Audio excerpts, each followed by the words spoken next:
به نام خداوند مهربان. چطور میتونیم که ما در سی پنل لوگین شویم یا هم در سی پنل لوگین شویم به او ایمیل ها چی رقم کلیک بکنیم، پس او ایمیل ها که جور شو از او چی رقم استفاده بکنیم. میم در قسمت اول براوزر باز میکنیم. هر چیزی که بودن در براوزر، هر وبسایتی که بود، هر لینکش که بود، ما باید براوزر باز کنیم. براوزر که زیادتر دوستا می در گوگل دیگه سرچ میکنه اینجا اشتباس. دومین تان که بود به طور مثال msoft.app/webmail نوشته کنی، ای در وبمیل میره یا ایمیل هایی که اکسس میکنی، یا اگر سی پنل بود سی پنل برید. چی از این طریق به سی پنل برید، چی هم msoft.app 2.2082 این مختلف کد است که توسط شما میتونی بس چی سی پنل برید. این هر دو کد 2082 اینیا کل سی پنل است. یوزرنیم تایپ میکنی لوگین میشی. ما میم یکی از این مشتری جدید که نو اکانت جور کردیم ایوزی رو میگیریم. این آسیا هروی کنسترکشن کمپنی است. ایرا دومینش میگیریم در سی پنل لوگین میشیم. در قسمت بسیار ساده سی پنل نوشته میکنیم. میخوایم در سی پنل وارد شویم یا لوگین شویم. در سی پنل که لوگین شدیم به این ترتیب اول از پیش ما چی میخوایم؟ یوزر پاسورد میخوایم.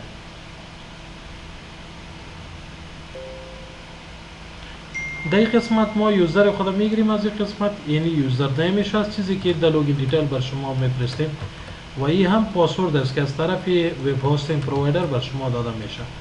پس دیجا یوزر انداختیم، دیجا پاسورد انداختیم، برای لوگین کلیک میکنیم. وقتی که لوگین کلیک کردیم این مستقیم داخل سی پنل میشه. خب در سی پنل اینجا سیو میکنی یا خیر اختیار به خودتان سیو میکنی یا نمیکنی اختیار بر شماست. در قسمت آپشن اولی که میبینیم به نام ایمیل اکانت بالای کلیک میکنیم. وقتی که به ایمیل اکانت کلیک کردیم لیست مکمل چقدر که ایمیل ها ما جور کردیم، ما یک تا منیجر داریم، میخوایم یک انفورم جور بکنیم. در قسمت کریت، در کریت که اومدیم چی میگیریم به طور مثال انفو. پاسوردش چی هست؟ پاسوردش به طور مثال یک پاسورد برش دیجا جور میکنیم، همین پاسورد باشه به ایمیلش. به طور مثال امیر کاپی میکنیم،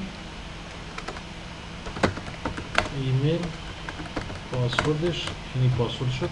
ما دیجا برشاری یا پاسورد دیگه میگیریم، دیجا جنریت هم کرده میتونیم. مختلف پاسورد هست، شما میتونید کلیک کلیک کلیک به خودتانم کستم بده و اینجا هم شما جور بکنید. به طور مثال اینی پاسورد برشون دادیم، پاسورد دیجا که خود ذخیره کردیم. بعد از دیجا چی میگیریم؟ کریت. این بود طریقه چی رقم ایمیل جور کنیم. بسیار ساده. کریت کلیک میکنیم، امو تایپ دومین مکمل نوشته نمیکنه. انفو بود، 4 بود، احمد بود، هر ایمیلی که شما جور میکنید خودش @، امی دومین شما. هر وبسایتی که داره نام امو اتوماتیک به خود میگیره. ما یک ایمیل جور کردیم، پایین پاسورد دادیم، بعد از کریتش کردیم، کریت شد. این طریقه ایمیل جور کردن است که ما چی رقم میتونیم که ایمیلات جور بکنیم. و همچنان اگر ما شما ایمیل های جور داشته باشیم او را پاسورد چیزای چی رقم چنج بکنیم او هم شاملش است. در قسمت لیست اکانت کلیک کردیم، دیجا ایمیل های بر ما باز میشن. به طور مثال انفو است. در قسمت می منیج میکنیم. در منیج میم در قسمت پاسورد جدید هر چی که برشان تایپ میکردی اونو پاسورد بده، اولد از پیش تان نمیتن با. پس در این قسمت شما میتونی که حجمش انلیمیتد کنی، زیاد کنی، کم کنی، حجمای ام بیش هم کم زیاد. در این قسمت کدا میتونی کم میکنی، زیاد میکنی، اختیار بر شماست. هر چقدر هستگی که شما برشان سپیس میتی از هستگی. ما میگیم این انلیمیتد باشه. آیا ریسیو اینکم ایمیل داشته باشه ای باید ارسش الاو باشه. اگر باز بسته بکنه سسپند میشه. از ایمیل ها سیم کرده بتانه الاو است، فعلا اجازه داره. اگر سسپند کردیم نمیشه، هولد کردیم نمیشه. و لوگین هم نشه. زیادتر کاربرا از پیشنهاد میره سسپند میخوای که دیگه اکسس نداشته باشه، سسپند میکنی، آپدیتش میکنی، دیگه هیچ همو یوزر پاسورد هم داشته باشه در ایمیل خود لوگین شده نمیتونه. ایرا که وقتی که آپدیت گفتی پاسورد جدیدی که ما ایرا برشون تایپ کردیم ایرا با خود میگیره. ایره که خود در نوتپد ما ذخیره میکنم که فراموش نشه.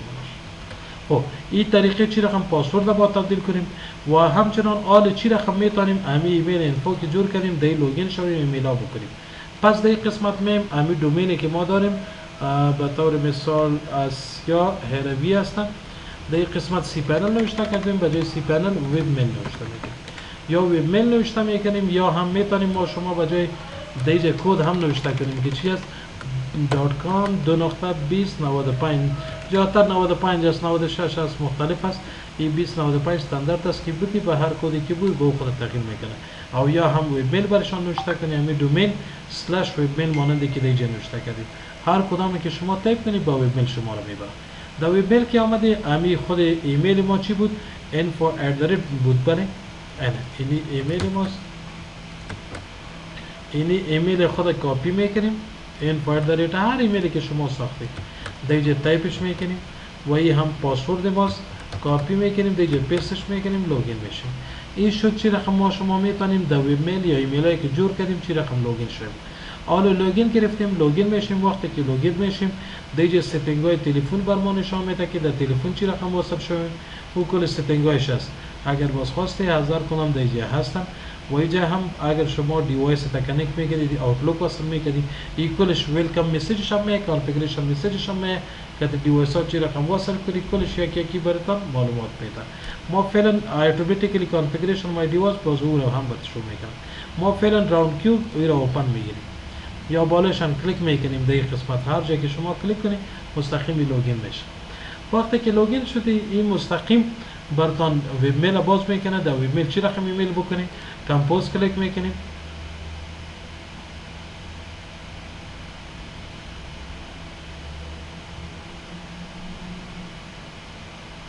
خب با کی ایمیل میکنیم، info@msoft.app دیگه CC و BCC و شما میفهمید اینجا میگیری با msoft.app@gmail.com ایمیل چی است دیگه تست ایمیل نوشته میکنیم. صحیح فرست تست ایمیل. صحیح. باز کدام اتچمنت بود اتچمنت هم از جای گرفته میتونید، سیگنچر چیزایش هم اینجا جور کردن میتونید و جای سیگنچر در ستینگ است دو جای هم شما سیگنچر رو جور کردن میتونید. پس این سند میکنید. وقتی که سند گفته مستقیم ایمیل خود چک میکنیم دیگه براتون سندینگ میاد که سندینگ آمد در سندم چک کنید ایمیلتون تست شدگی است. حالا در این قسمت میم در چی هستم در ایمیل خودم ما میبینم که بر موبایل آمده باشه.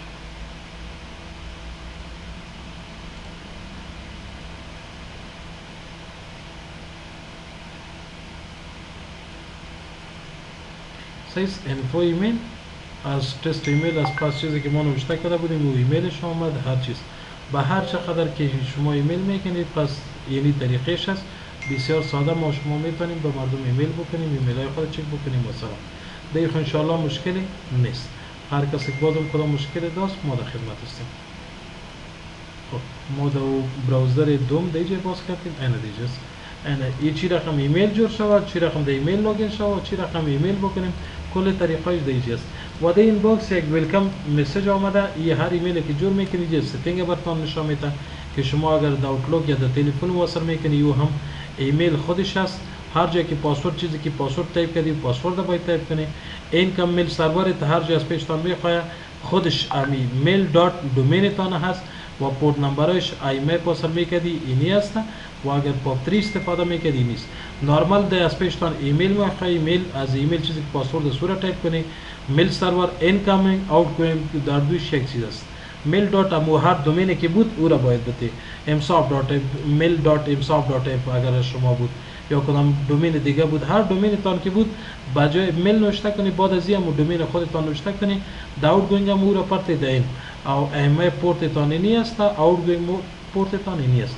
این را هم در آوتلوک هم وصل کردن میتونید در تلفن و دیگه دیوایس ها هم به این ترتیب شیر کردن میتونید و این هم مکمل ستینگ های هست. اگر شما میتونید که سیگنچر تان جور میکنید سیگنچر ها در اینجا بیای در قسمت ایدنتیتیز بالش کلیک میکنید در ایمیلی که بود بالش کلیک دیگه برات میاد که دیسپلی نامش چی باشه، ایمیلش چی باشه، کمپانی نیم، ریپلیش اینجا عکس میاری زیادتر نوشته میکنه بس ریگارد.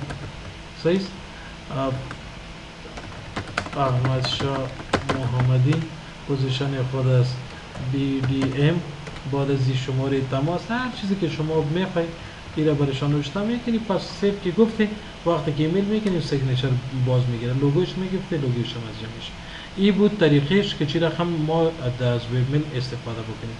و پس اگر شما میخواسته که شما از امی لوگ اوت شوی یا میخواهی که خارج از وب میل شوی او هم بسیار ساده میتونی. ایمیل هایت هم دیده میتونی، کانتکت دیتیل تان میتونی، فرمت های مختلف هم داره که او را هم شما چنج کرده میتونی. اینی کلشان است. دیگه از کانتکت دیتیل تان، کلندر تان، ستینگ تان، وب میل. و اگر لوگ اوت میکنید در آخری صفحه که شما بینید لوگ اوت کلیک کنید این لوگ اوت میشه. و همچنین از سی پنل هم که لوگ اوت میشه جای کلیک کنید لوگ اوت برشان بگوی لوگ اوت میشه. این طریقه لوگین لوگ اوت سی پنل از وب میل است. تشکر.